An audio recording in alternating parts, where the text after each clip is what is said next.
I'm Dr. Kyle Blair with Covington Family Dental here in Covington, Washington. I'm here today to talk to you about a child's first visit with the dentist.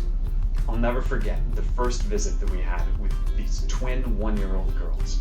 One of the girls fell and bumped her tooth and the parents wanted to make sure everything was okay. They came into the office and they were screaming at the top of their lungs.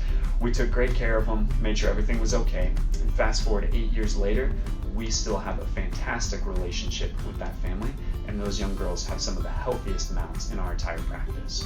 That kind of relationship is what we can build on when we get to meet children at an early age. That first visit, if it doesn't go well, can have a long-lasting impact on a person.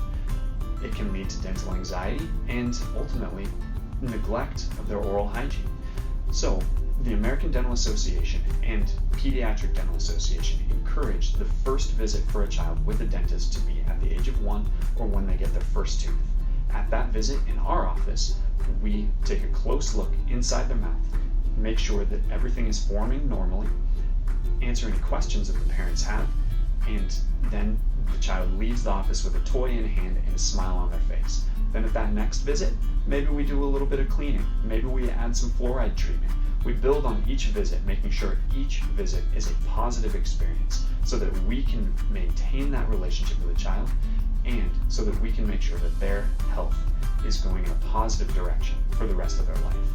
Give us a call at Covington Family Dental and we can help your child achieve a healthy mouth for the rest of their life.